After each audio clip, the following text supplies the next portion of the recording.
오늘 썼습니다. 노르가즘 노회찬 원내대표 나오셨습니다. 안녕하십니까? 네, 안녕하십니까? 네. 사실은 요 사안은 또 전문가 아니십니까? 법조계 출신으로서. 그러니까요.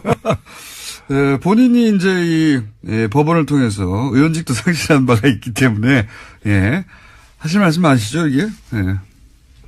읽어보셨죠 이거? 예, 뭐 여기 여러 가지 문제가 있는데 눈에 띄는 것은 이제 법원 행정처, 이거 법원 행정처에 있는 분들이 주요 보직자들은 다 판사 출신들입니다. 그렇죠. 현역 판사들이죠. 네. 근데 이분들이 그 판사들을 갖다가 뒷조사를 해가지고 우리 편 아닌 편 이렇게 구분을 하고 너 우리 편 얘 아니야. 얘는 세모 이렇게. 근데 그런 과정에서 보면은 법원 내부 그 망에 그 여성 판사들만 들어가는 곳이 있습니다. 판사라더라도 남성들은 못 들어가도록 폐쇄 공간인데요. 이런데 그 아이디하고 비밀번호를 알아내가지고 들어가서 거기까지 다 훑어보는 거예요. 이메일도 훑어보고 못 들어가겠지 하는 곳에 다 들어가가지고 다 누군지 알아내요. 그렇습니다. 다 알아내고 그리고 행정처라는 곳이 이제 기본적으로 법원 행정을 다 총괄하는 곳이다 보니까 사실은 시스템을 장악할 수가 있으니까요. 서버를 열어보면 다 알 수 있는 거 아닙니까? 그렇게 한 것 같습니다. 보니까. 예, 이미 그 자료로도 나와 있습니다만 사법행정위원회라는 주요 이제 법적 기구가 있는데 여기에 이제 들어갈 판사들, 후보군들을 갖다가 이제 분류를 해놨어요. 저는 이것도 일종의 리스트라고 보는데. 당연히 리스트죠, 사실. 여기 보면은 보수 판사, 보수 성향 판사, 그러니까 자기 편이라는 거예요. 그 다음에 좀 온건, 중도라는 거고, 그 다음에 강경. 근데 더 재밌는 건 이게 컬러가 어떻게 된 줄 아세요? 보수는 빨간색이에요. 어떻게 보수가 빨간색입니까? 새누리가 빨간색이지. 그러니까요. 보수 빨간색이고, 그리고 강경이 무슨 색인 줄 아세요? 블랙입니다. 까만색이에요. 블랙리스트죠. 블랙 조심해야 돼요. 무슨 요새 블랙 뭐 많던데. 블랙하우스 있습니다. 예. 그래서 그러니까 이런 식으로 구분을. 내일 블랙하우스 하는 날입니다. 구분이 돼 있고요. 가장 핵심적인 문제는 뭔가면은, 지금 몇 개의 그 개인용 PC가 있었는데 그 중에 한 개만 내놓지 않았어요. 그게 바로 핵심이죠. 임종원 법원 행정차장의 그 PC인데 본인이 비밀번호를 내놓지 않았죠. 그리고 PC 자체를 내놓지 않았어요. 이건 열어보지도 못했어요. 나머지는 열어봤는데 비밀번호 걸린 것 때문에 700여 개는 못 열어봤는데 문제는 이게 가장 열어볼 필요가 있는 거라는 겁니다. 왜냐하면 이 임종원 법원행정처장은 이미 특검 수사에서 박근혜 특검 수사에서 나온 것처럼 지금 그 우병우 민정수석하고 1년에 수백 통 전화를 서로 오가는 사람이에요. 어떻게 법원 행정을 책임지는 사람하고 청와대 민정수석이 수백 통 했다는 얘기는 주로 판결에 관련된 거 아니고서 뭐 법원에 뭐 비가 샜는지 이런 것 때문에 전화를 한 건 아닐 거 아니겠습니까? 비품 구매 때문에 전화한 건 아니겠죠. 이게 완전히 독립적으로 이 운영돼야 될 법원이 특히 대법원이 청와대와 커넥션이 이렇게 유착 관계가 긴밀하게 있었다는 것은 심각한 의혹이기 때문에 앞으로 반드시 이 조사가 돼야 될 부분입니다. 근데 이게 이제 그 사법부다 보니까 판사들을 대상하다 보니까 검찰 쪽에서도 부담이 큰 것 같아요. 왜냐하면 앞으로 모든 사실은 판사는 심판이고 변호사와 검찰이 부딪히는 거 아닙니까? 그런데 이제 이 검찰이 사법부 전체를 대상으로 수사한다든가 사법부의 핵심 요직에 있었던 사람을 수사하는 게 부담이 크고 사법부도 또 내부 조직 논리상 사법부가 어떻게 검찰한테 수사를 의뢰하냐. 이런 인식이 있는 것 같아요. 그렇습니다. 그건 또 한편 사실이기 때문에 그래서 저는 어떻게 해야 됩니까? 김명수 대법원장에게 마지막 기회, 한 번의 기회가 주어져 있다.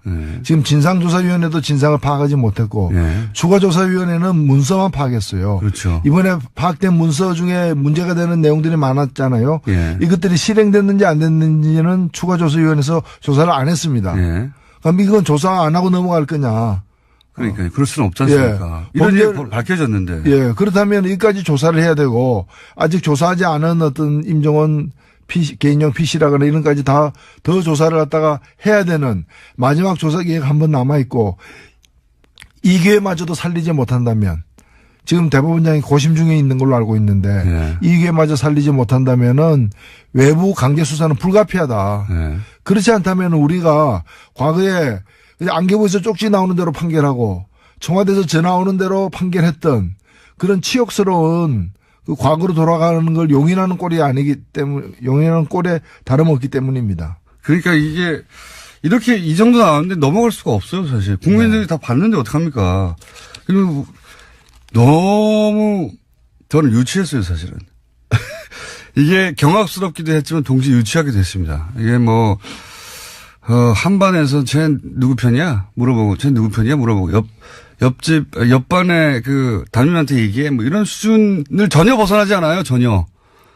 그 문장 되게 웃깁니다. 무슨 누구누구 판사 같은 경우에 이제, 분석을 하면서, 이 사람을 낄 때, 안 낄 때 판단이 밝아. 뭐 이런. 그 다음에 아까 빨간색, 까만색, 초록, 푸른색으로 이렇게 구분했는 리스트 있죠. 그게 네. 사법행정위원회 구성할 때 뭐라고 나와 있냐면은 너무 우리 편으로만 하면은 국제임금법 밖에서 이제 꼬투리 잡힐 우려가 있기 때문에 조심해야 된다. 적당히 섞어라, 뭐 이런 거. 나름대로 머리 좀 써보자. 그 좋은 머리를 그런 데 쓰고 있었죠. 문장들도 너무 웃겨요. 예. 속칭 낄 때 안 낄 때. 판사들 스스로 내부 판사들에 대해서 이렇게 굉장히 길게 분석해놔서 이 사람은 이렇고 이 사람은 저렇고 그러면서 뭐 자신한테 불이익이 오지 않는 이슈에 대해서는 강한 어조로 비판하는데 반대의 경우는 침묵한다. 예, 뭐. 이런 평가를 받으면 치욕적이죠. 굉장히 자세히 써 있어요. 개별 판사에 대해서 이 사찰이지 뭡니까? 이런 내용으로 가득 찬 문건입니다. 근데 이게 일부에 불과하다는 거. 어떤 내용이 있길래 나머지는 아예 내놓지 않았을까 궁금하죠. 이거 이상의 내용이 있다는 거죠. 네. 예. 그거 나오면 파괴력이 엄청날 거라고 봅니다. 근데 외부에서 강제로 한다는 건 그러면 외부에서 고소고발이 있어야 된다. 그렇게 되나요? 그렇게 돼야 되나요? 이런 상황으로 계속하면은 아마도 무슨 시민단체나 이런 데서 뭐 고소고발이 있지 않겠습니까? 가만히 있을 수 없죠, 사실. 예. 예. 특히나 원세훈 재판과 관련해서는 이게 지금 2심에서 유죄가 난 거고 다들 이제 상식적인 판결이 나왔다고 생각했는데 5개월 만에 대법원에서 엎어져서 맞습니다. 다들 놀랬지 않습니까? 근데 지금 그 판결 대법원에서 전원 합의로다가 무죄 판결 낸 게 잘 됐다고 얘기하지만 그 뒤에 어떻게 됐습니까? 파기환송됐는데 항소심에서 다시 대법원 말 안 듣고 웬만하면 대법원에서 파기환송하면 대법원 말 듣게 돼 있죠. 근데 두 번째 항소심 재판부에서 이건 말도 아니다 해가지고 다시 유죄로 해가 올렸지 않습니까? 그러니까 최종 유죄로 되지 않았습니까? 그러니까요. 그 얘기는 대법원 13대 빵으로 그 무죄라고 판결 내렸던 그 13명이 진짜 엉터리 판결했다는 게 자기들 내부 판결에 의해서도 입증이 된 거 아니에요. 게다가 문건이 안 나왔으면 모르겠는데 문건에 우병우 민정수석의 요청이 있었잖아요. 그러니까. 어떻게 의심 안 합니까, 이거를. 요청이 있고 요청한 대로 저번 합의체로 판결을 냈는데 그 판결 자체도 굉장히 논란이 판결이었거든요. 13대 0도. 말도 안 되는 거라고 했었는데 그게 이래서 이랬구나 생각할 수밖에 없죠. 그렇죠. 예. 그래서 그런 원세훈 재판만이 아닐 거라고 사실 보는 것이고요. 맞습니다. 그런 중요한 재판마다 청와대의 의견이 법원에 의해서 수용되는 그런 과정을 우리가 밝혀내야 됩니다. 그리고 또 이제 이 내용 중에 보면 이런 게 있습니다. 청와대가 오해하지 않도록. 그러니까 그 원세훈 2심에서 유죄가 났지 않습니까? 3년 유죄가 나니까 그 내용 중에 어떤 게 있냐면 이제 청와대가 오해하지 않도록라는 것은 사법부가 청와대의 뜻을 의도적으로 거스른 게 아니다. 이런 거 아닙니까? 뭐 오해입니까? 판결이 났는데 판결이 났으면 판결 받아들여야지. 오해하지 않도록 뭐 오해를 풀어줘야 되는 식의 그런 문구들이 있어요.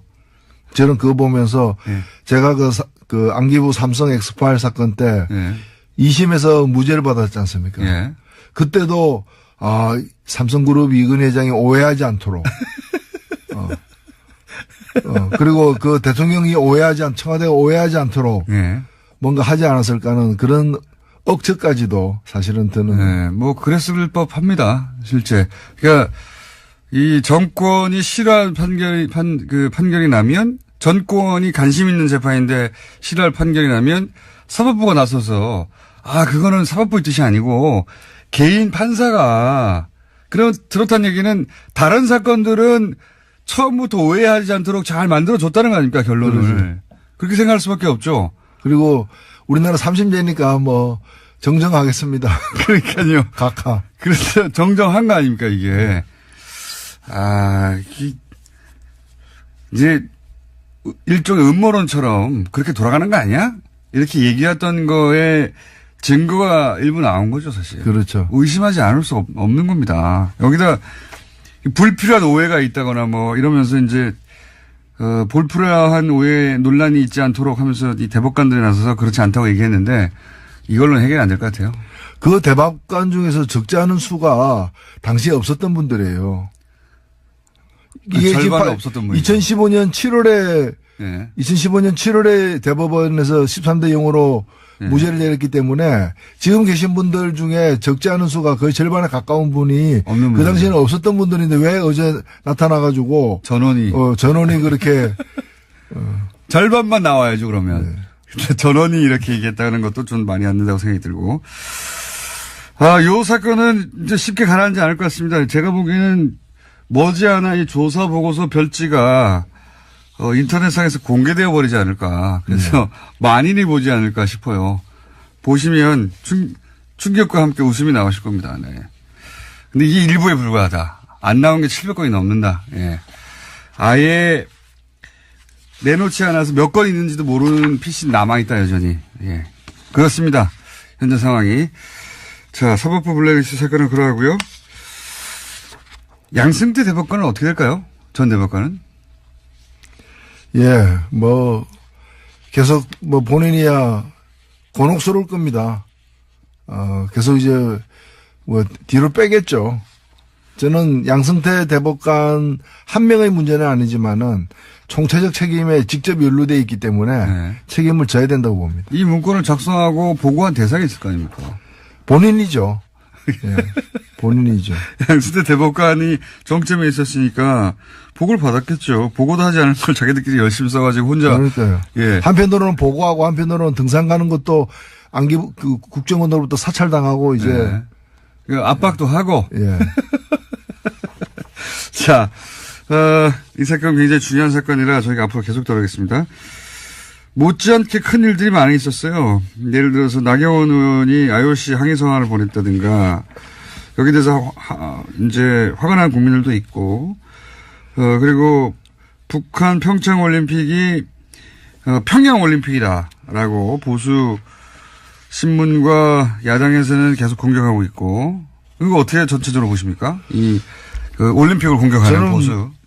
특히 나경원 의원은 패럴림픽 우리나라 그 국제 패럴림픽의 집행위원이에요. 네. 그다음에 우리나라 이게 평창 동계올림픽에 또 조직위원이기도 하고요. 맞습니다. 물론 그 조직위원은 거의 29명, 30명 되는 이제 거대한 규모입니다만은 이런 분이 그것도 IOC에다가 그 편지를 썼다는 것 자체가 저는 상식적으로 납득이 안 가요. 아니 국무위원이 이 정부의 시책 중에 문제 있습니다 하고 유엔에다가 항의사안 보내는 거하고 똑같은 거 아니에요. 아니 그럼 본인이 그럼 조직위원이니까 그게 잘못됐다고 정말 믿는다면은 그 조직위원회 내에서 문제 제기를 해야 되는 것이고 안 되면은 자기가 조직위원을 사퇴해야죠. 그때 성명 한 장 발표하는 정도여야지 이걸 IOC는 그리고 상식적으로 보면은 이번에 단일팀 같은 경우에는 사실 이 단일팀은 단일팀으로 2018년 평창 동계올림픽 지원에 관련된 특별법이 있어요. 네. 이 법에 보면은 제83조 84조에 보면은 이 단일팀을 만들도록 되어 있습니다. 그거가. 근데 이 법을 누가 처음에 제안했느냐. 그러니까. 권성동 의원. 예. 그 다음에 또 다른 당시에 새누리당 의원들이 두 개의 법안을 냈는데 둘 다 이게 들어가 있어요. 그러니까 자기들이 만든 법이에요. 맞습니다. 예. 2011년에. 이명박 전 대통령 때 자기들이 내서 자기들이 만든 법에 의해서 지금 시행되고 있는 거예요. 갑자기 나온 게 아니라. 예. 그런데 그걸 가지고 마치 그것 때문에 평양 그리고 이 정도 되면요. 나경원 의원 정도의 지위라면은 자기가 여자 하키 선수들 만나야 돼요. 만나가지고 정말 수년 동안 땀 흘려 노력했을 텐데 출전 기회나 시간이 조금 줄어들게 되어서 너무 얼마나 가슴 아프냐. 정말 미안하다. 그러나 더 크게 보자. 이 올림픽이 어떤 올림픽이냐. 지금 전쟁 중에 벌어지는 휴전과 같은 올림픽이다. 이걸 통해 가지고 우리 그 선수들 엄마 아버지 그 국민들이 좀 더 평화에 1mm라도 접근하는 계기가 되면 그게 더 큰 의미 있잖아요. 자기가 좀 달래고 맞습니다. 대책에 대해서 강구하겠다 뭐 이런 식으로 해야 될 사람이 제가 볼 때는 다른 정신은 어떤지 몰라도 올림픽 정신이 없어요. 네. 이분이 그 집행 IOC 위원인데도 올림픽 정신이 없는 결여된 현저하게 결연된. 네. 나경원 의원은 내일 저희 방송에 또 나오시기 때문에 직접 또 얘기하죠. 올림픽 정신은 없습니다. 평화, 올림픽 정신이 추구하는 게 평화예요. 그리고 평양 올림픽이 뭡니까? 아니 뭐 평양에 무슨 컴플렉스가 있어요? 그런 식이면은 올림픽이 평양 올림픽으로 변질됐다. 그러면 음식이 완전히 뭐, 그럼 평양 냉면도 문제 삼아야지. 왜 냉면은 다 평양 아니면 함흥이냐. 뭐 서울냉면, 수원냉면은 왜 없느냐. 대한요식협회에다가 이거 완전히 뭐 정치적으로 중립이 깨진 거 아니냐 이렇게 항의를 해야지. 식당마다 가면서. 저도 체제선전이라는 말도 웃깁니다, 사실. 우리 강릉이랑 서울에서 공연 몇 번 하는 거하고 북한 전역에 지금 남한 올림픽이 중계되는 거하고 체제선전으로 따지면 비교할 수도 없죠. 네? 그리고 이 88 서울 올림픽 때는요. 네. 그 북한에서 공동 개최를 요구했어요. 맞습니다. 안 받아들여지니까 아예 불참해 버렸어요. 예. 이번에는 주체가 누굽니까? 대한민국 아닙니까? 네네. 여기에 북한이 그냥 들어오는 거잖아요. 다만 입장할 때 네. 공동 선수단이라고 해가지고 같은 옷 입고 같은 깃발 들고 한번 입장하고 퇴장하는 것밖에 더 있습니까? 거기 그 규모도 작아요, 사실 선수단의 규모는. 우리 옆에 조금 들어오는 정도입니다, 사실. 압도적 체제 선전은 대한민국이 하고 있는 거예요. 맞습니다. 북한에서 볼 때 남한 선수단 규모가 이렇고 북한은 조금 서 있고 경기 수도 얼마 없고 근데 한 번도 자신들은 개최하지 못한 올림픽을 두 번이나 하는 거 아닙니까? 동계하게 다. 그럼 남조선 체제 선정의장에 예. 북한이 왜 참여하느냐라고 북한 내에서는 문제가 나올 수도 있지만 그렇게 나와야 정상인 상황인 있죠. 거예요. 북한에서 이건 남한 체제 선전하는 거 아니냐라고 항의가 나올 내용입니다. 어떻게 올림픽 전체하고 공연 몇 개하고 비교가 됩니까? 체제 선전을 하자면. 이게 말이 안 되는 건데 이걸 또 엄청나게 또 보도를 해줍니다. 네, 체제 선전 평양 올림픽. 네, 이분들이 두려워하는 거는 제가 볼 때는 평화예요. 두려워하는 거는 평화예요. 네. 남북 간에 늘 군사적으로 이렇게 긴장돼 있고 전쟁이 언제 일어날지도 몰라야 자기들이 그나마 살 그 틈이 생기는데 그런 게 이제 평화로와 대화로 하면은 그렇잖아요. 핵무기 달라고 구걸하러도 다니고 막 이랬는데 한핵 줍시오. 그 평화 시절에 오면은 골치 아프잖아요 이게. 그러니까 자신들이 서식하고 이렇게 번성할 기회가 점점 적어지는 거죠. 네, 서식지가 줄어들고 네. 그러다 보니까 이제 이런 논란을 막 키우고 있는데 게다가 이 법안들도 자기가 만들었고 자기들이 집권하고 있을 때는 자기들이 인공기 옆에서 한반도기 흔들면서 엄청나게 응원도 했었어요. 예. 지금 반대하는 분들 사진이 많이 찍혀 있습니다. 북한 응원단 옆에서. 그때 그런 얘기 전혀 안 했거든요. 예, 북한은 핑계인 것이고 자기들이 궁색하게 되는 자신들의 그 처지, 그 불우한 처지가 이제 원망스러운 거죠. 불우한 처지. 자, 그렇습니다. 예. 평양 올림픽이라는 비난은 진짜 말이 안 된다고 봅니다. 예. 북한에서 이거 서울 올림픽에 왜 들러리 쓰고 있느냐 이렇게 나온다면 얘기가 되는데 예. 말이 안 된다고 보고 예. 국민당은 이제 완전한 파탄에 이른 것 같습니다. 그죠? 예. 그 집은 그걸 완전한 파탄에 이른 그 서로 성명전 하는 걸 보면 예. 남북보다 더합니다. 그 정도에 이르러서 대화는 끝인 것 같고 서로 징계하라고 하고 있고요. 예. 그냥 뭐 안타깝죠. 국민들이 이제 그런 걸 보면서 이제 뭔가 좀 이렇게 하다가 뜻이 달라질 수도 있는데 합의하에 갈라서거나 이제 그러질 왜 못하느냐. 비례대표 출당 문제는 어떻게 생각하십니까? 저는 해줘야 된다고 봐요. 저는 유승민 대표의 얘기가 옳다고 봅니다. 저는 그런 점에서는 유승민 대표가 이제 중간중간에 보면은 굉장히 이성적인 판단을 내릴 때가 늘 그렇다기보다는 중간중간에 이제. 남북 문제에서는 좀 의견이. 예, 좀 다릅니다만. 이 문제에 있어서는 그 말이 맞아요. 그러니까 정치라는 것이 물론 늘 이제 막 이해관계 때문에 다투기도 하지만은 그래도 선을 그을 때는 좀 이성적으로 그어야 되는데 이걸 사실은 못 먹는 감 찔려나 보자는 그런 식이거든요. 그런 식으로 보내주면 니네가 더 커지잖아 이런 거잖아요. 정치란 건 뜻이 같은 사람들끼리 모여서 하는 것인데 뜻이 다르지만은 너 못 보내줘 왜? 니 잘 되는 거 보기 싫으니까. 그러니까 너는 좀 망해야 돼. 뭐. 그러니까 그거죠 그거. 예, 네. 그런 심보로다가 국민들에게 지지를 호소한다는 것도 참 우스운 거죠. 예, 이 통합 과정에서 제가 보기엔 유승민 대표가 최대 승자고, 예, 득실을 따지자면 안철수 대표가 많이 잃었어요, 사실은. 민심도 많이 잃었고, 과정 중에, 일처리 과정 중에서도. 안철수 대표가 주도하고 그렇게 원한 건데, 정작 본인은 그 혜택을, 입기는 커녕 피해를 가장 많이 당한, 스스로 입은 거죠. 뭐 자초한 거긴 합니다만. 그렇게 결론, 현재까지는 나오고 있는 상황인 것 같고. 시간이 다 됐네요. 혹시 요 정계 개편 가운데 정의당이 네. 혹시 어느 쪽과 이렇게 손을 잡는다든가 이럴 계제는 없을까요? 예, 뭐 정의당이 어렵긴 하지만 네. 그렇게 경직돼 있지는 않습니다. 유연하게 개방적으로 관계를 맺을 거고요. 뜻이 같은 부분들하고는 연대도 하고 정책 추진도 함께 할 수 있고요.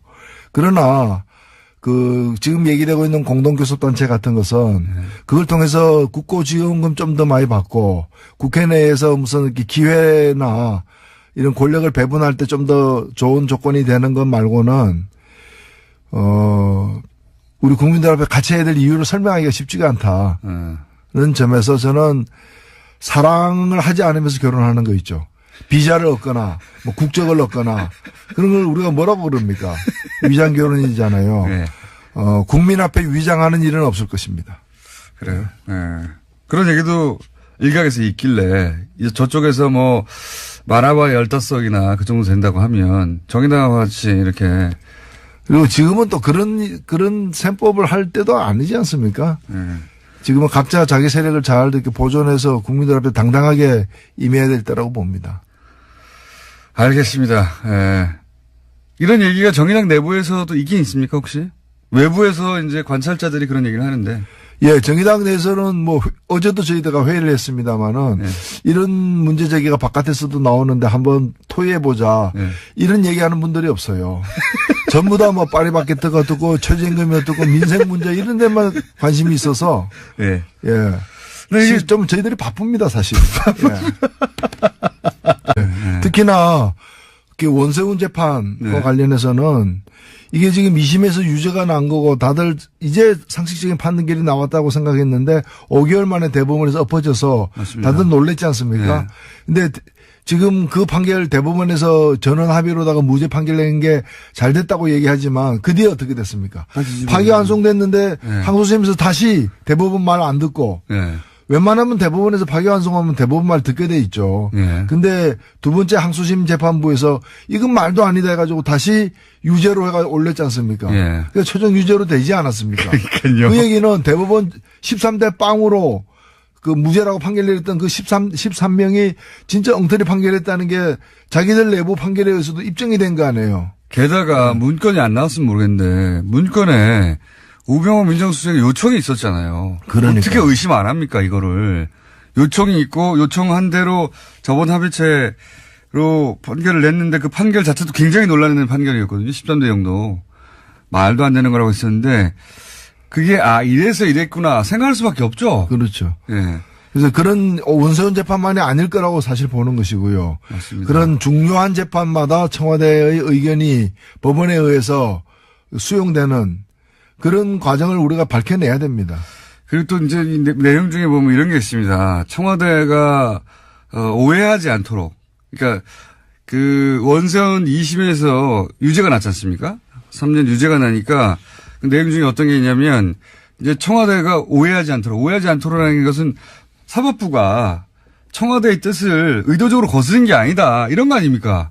뭐 오해입니까? 판결이 났는데 판결이 났으면 판결 받아들여야지. 오해하지 않도록 뭐 오해를 풀어줘야 되는 식의 그런 문구들이 있어요. 저는 그거 보면서 제가 그 안기부 삼성 엑스파일 사건 때 2심에서 무죄를 받았지 않습니까? 그때도 삼성그룹 이근 회장이 오해하지 않도록 그리고 그 대통령이 청와대가 오해하지 않도록 뭔가 하지 않았을까 하는 그런 억측까지도 사실은 드는. 뭐 그랬을 법합니다. 실제. 그러니까 이 정권이 싫어할 판결이 나면 전권이 관심 있는 재판인데 싫어할 판결이 나면 사법부가 나서서 그거는 사법부의 뜻이 아니고 개인 판사가 그렇다는 얘기는 다른 사건들은 처음부터 오해하지 않도록 잘 만들어줬다는 거 아닙니까, 결론을. 그렇지. 그렇게 생각할 수밖에 없죠. 그리고 우리나라 3심제니까 뭐 정정하겠습니다. 그러니까요. 각하. 그래서 정정한 거 아닙니까, 이게. 이제 일종의 음모론처럼 그렇게 돌아가는 거 아니야? 이렇게 얘기했던 거에 증거가 일부 나온 거죠, 사실. 그렇죠. 의심하지 않을 수 없는 겁니다. 여기다 불필요한 오해가 있다거나 뭐 이러면서 이제 불필요한 오해 논란이 있지 않도록 하면서 이 대법관들이 나서서 그렇지 않다고 얘기했는데 이걸로는 해결이 안 될 것 같아요. 그 대법관 중에서 적지 않은 수가 당시에 없었던 분들이에요. 이게 절반은 없었던 분이죠. 2015년 7월에 대법원에서 13대 0으로 무죄를 내렸기 때문에 지금 계신 분들 중에 적지 않은 수가 거의 절반에 가까운 분이 그 당시에는 없었던 분들인데 왜 어제 나타나가지고 전원이 그렇게 절반만 나와야죠 그러면. 전원 출전 기회나 시간이 조금 줄어들게 되어서 너무 얼마나 가슴 아프냐. 정말 미안하다. 그러나 더 크게 보자. 이 올림픽이 어떤 올림픽이냐. 지금 전쟁 중에 벌어지는 휴전과 같은 올림픽이다. 이걸 통해 가지고 우리 그 선수들 엄마 아버지 그 국민들을 좀 더 평화에 1mm라도 접근하는 계기가 되면 그게 더 큰 의미 있잖아요. 자기가 좀 달래고 맞습니다. 대책에 대해서 강구하겠다 뭐 이런 식으로 해야 될 사람이 제가 볼 때는 다른 정신은 어떤지 몰라도 올림픽 정신이 없어요. 이분이 그 집행 IOC 위원인데도 올림픽 정신이 없는 결여된 현저하게 결연된. 네. 나경원은 내일 저희 방송에 또 나오시기 때문에 직접 또 얘기하죠. 올림픽 정신은 없습니다. 올림픽 정신이 추구하는 게 평화예요.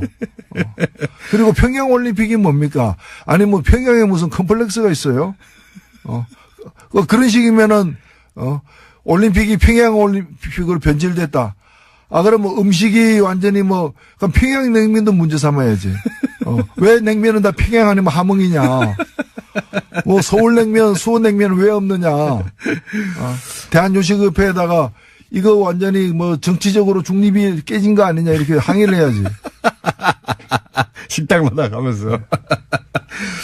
저도 체제선전이라는 말도 웃깁니다, 사실.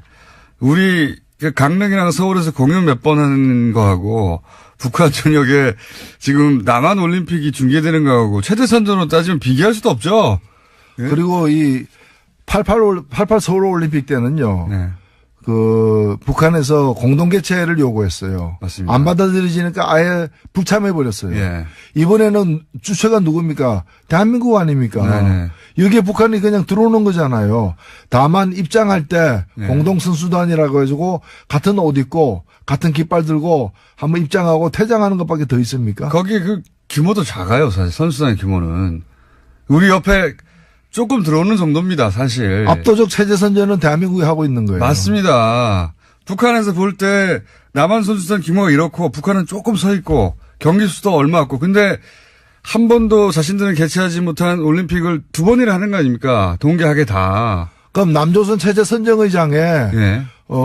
북한이 왜 참여하느냐라고 북한 내에서는 문제가 나올 수도 있지만 그렇게 나와야 정상인 상황인 거예요. 북한에서 이건 남한 체제 선전하는 거 아니냐라고 항의가 나올 내용입니다. 어떻게 올림픽 전체하고 공연 몇 개하고 비교가 됩니까? 체제 선전을 하자면.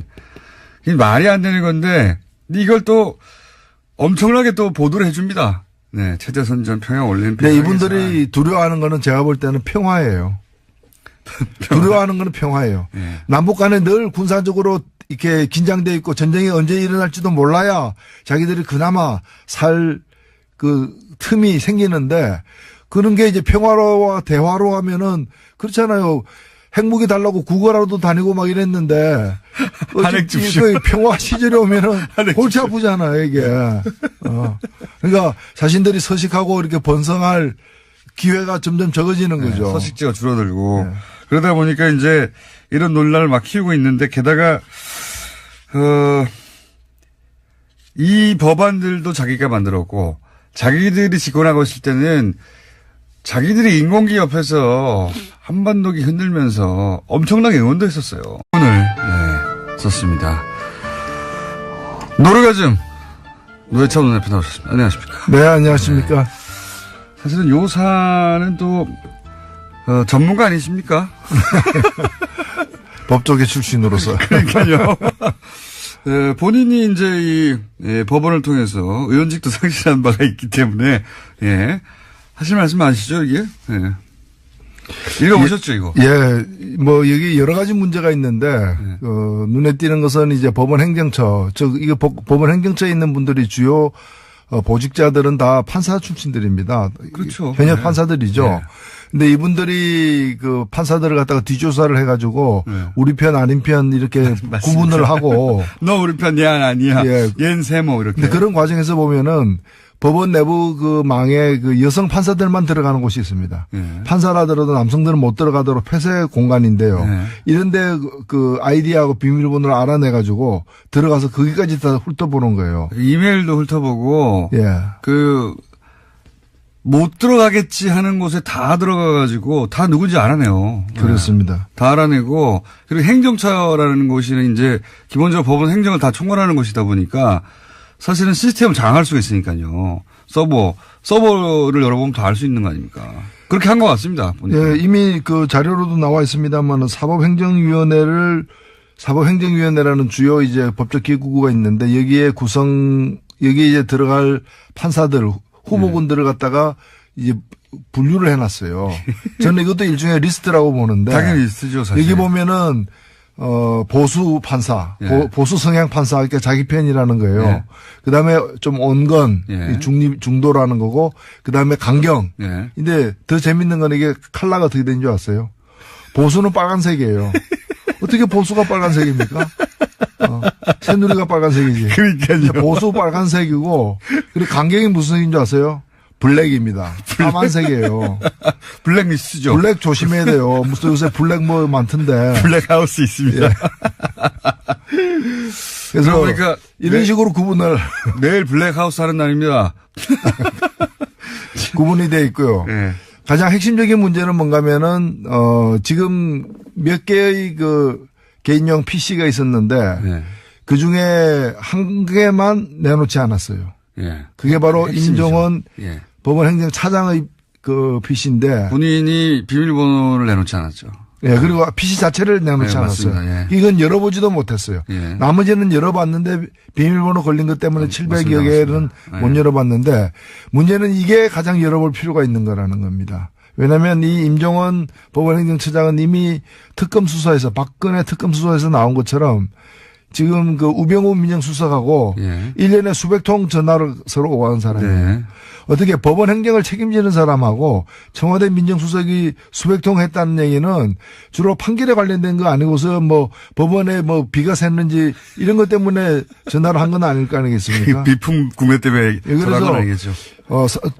이게 완전히 독립적으로 이 운영돼야 될 법원이 특히 대법원이 청와대와 커넥션이 이렇게 유착 관계가 긴밀하게 있었다는 것은 심각한 의혹이기 때문에 앞으로 반드시 이 조사가 돼야 될 부분입니다. 근데 이게 이제 그 사법부다 보니까 판사들을 대상하다 보니까 이렇게 얘기했다는 것도 좀 많이 안 된다고 생각이 들고 요 사건은 이제 쉽게 가라앉지 않을 것 같습니다. 제가 보기에는 머지않아 이 조사 보고서 별지가 인터넷상에서 공개되어 버리지 않을까. 그래서 만인이 보지 않을까 싶어요. 보시면 충격과 함께 웃음이 나오실 겁니다. 근데 이게 일부에 불과하다. 안 나온 게 700건이 넘는다. 아예 내놓지 않아서 몇 건 있는지도 모르는 PC 남아있다, 여전히. 그렇습니다. 현재 상황이. 자, 사법부 블랙리스트 사건은 그러하고요. 양승태 대법관은 어떻게 될까요? 전 대법관은? 예, 계속 본인이야 곤혹스러울 겁니다. 계속 이제 뒤로 빼겠죠. 저는 양승태 대법관 한 명의 문제는 아니지만은 총체적 책임에 직접 연루되어 있기 때문에 네. 책임을 져야 된다고 봅니다. 이 문건을 작성하고 보고한 대상이 있을 거 아닙니까? 본인이죠. 예, 본인이죠. 양승태 대법관이 정점에 있었으니까 보고를 받았겠죠. 보고도 하지 않은 걸 자기들끼리 열심히 써가지고 혼자. 그러니까요. 예. 한편으로는 보고하고 한편으로는 등산 가는 것도 국정원으로부터 사찰당하고 이제. 네. 압박도 하고. 예. 자, 이 사건 굉장히 중요한 사건이라 저희가 앞으로 계속 다루겠습니다. 못지않게 큰 일들이 많이 있었어요. 예를 들어서 나경원 의원이 IOC 항의서한을 보냈다든가 여기에 대해서 이제 화가 난 국민들도 있고 그리고 북한 평창올림픽이 평양올림픽이다라고 보수 신문과 야당에서는 계속 공격하고 있고 이거 어떻게 전체적으로 보십니까? 그 올림픽을 공격하는 보수. 특히 나경원 의원은 패럴림픽 우리나라 네. 그 국제 패럴림픽의 집행위원이에요. 네. 그다음에 우리나라 이게 평창 동계올림픽의 또 그 조직위원이기도 하고요. 맞습니다. 물론 그 조직위원은 거의 29명, 30명 되는 이제 거대한 규모입니다만은 이런 분이 그것도 IOC에다가 그 편지를 썼다는 것 자체가 저는 상식적으로 납득이 안 가요. 아니 국무위원이 이 정부의 시책 중에 문제가 있습니다 하고 유엔에다가 항의사안 보내는 거하고 똑같은 거 아니에요. 아니 그럼 본인이 그럼 조직위원이니까 그게 잘못됐다고 정말 믿는다면은 그 조직위원회 내에서 문제 제기를 해야 되는 것이고 안 되면은 자기가 조직위원을 사퇴해야죠. 그때 성명 한 장 발표하는 정도여야지 이걸 IOC는 그리고 상식적으로 보면은 이번에 단일팀 같은 경우에는 사실 이 단일팀은 이 단일팀으로 2018년 평창 동계올림픽 지원에 관련된 특별법이 있어요. 네. 이 법에 보면은 제3조 84조에 보면은 이 단일팀을 만들도록 되어 있습니다. 그거가. 근데 이 법을 누가 처음에 제안했느냐. 그러니까. 권성동 의원. 예. 그 다음에 또 다른 당시에 그 새누리당 의원들이 두 개의 법안을 냈는데 둘 다 이게 들어가 있어요. 그러니까 자기들이 만든 법이에요. 맞습니다. 예. 2011년에. 이명박 전 대통령 때. 예. 자기들이 내서 자기들이 만든 법에 의해서 지금 시행되고 있는 거예요. 갑자기 나온 게 아니라. 예. 그런데 그걸 가지고 마치 그것 때문에 평양 그리고 이 정도 되면요. 나경원 의원 정도의 지위라면은 자기가 여자 하키 선수들 만나야 돼요.